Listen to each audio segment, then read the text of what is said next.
কিছুতেই ধরা যাচ্ছে না জিনাতকে।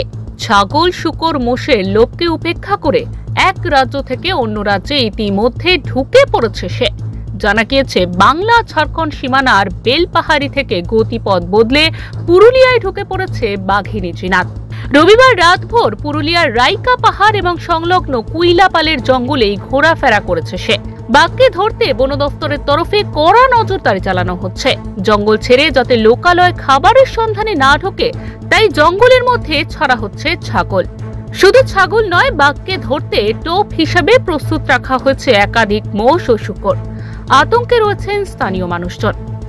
আমরা বলছি যদি আসে তো আমরা কি করব বলো, এত বড় জিনিসটাকে তো দেখতে পাওয়া মুশকিল।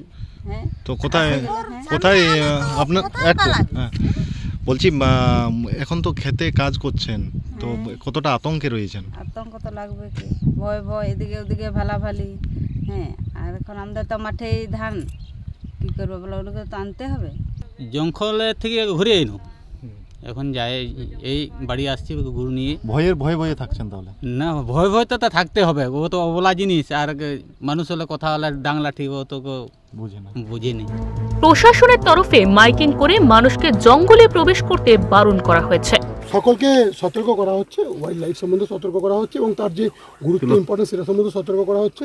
ফরেস্ট ডিপার্টমেন্ট তার নিজের কাজ করছে, আমরা তাদেরকে যে অ্যাসিস্ট্যান্সটা লাগছে আমরা তাদের প্রোভাইড করছি। Thank you.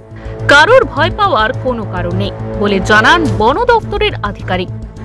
আমরা আমাদের মতো মনিটরিং রেখেছি এবং কিছু স্ট্র্যাটেজিকভাবে ও যাতে সুস্থভাবে ওকে যদি আমরা আবার উড়িষ্যায় ফিরিয়ে দিতে পারি তার জন্য চেষ্টা করছি। বুঝতেই পারছেন যে ডিটেলটা আমাদের পক্ষে শেয়ার করা একটু মুশকিল, কারণ আমাদের কাজ করতে হচ্ছে সেইভাবে। আপনাদের কাছে অনুরোধ যে আপনাদের মাধ্যমে আমরা সবাইকে এটাই জানাচ্ছি যে আমরা আমাদের মতো ব্যবস্থা নিচ্ছি, কারুর ভয় পাওয়ার কোনো কারণ নেই। বাঘিনীটিকে সুস্থ অবস্থায় আটক করা এখন বন দফতরের কাছে বড় চ্যালেঞ্জ। পুরুলিয়া থেকে প্রদীপ মাহাতোর রিপোর্ট, ওঙ্কার বাংলা।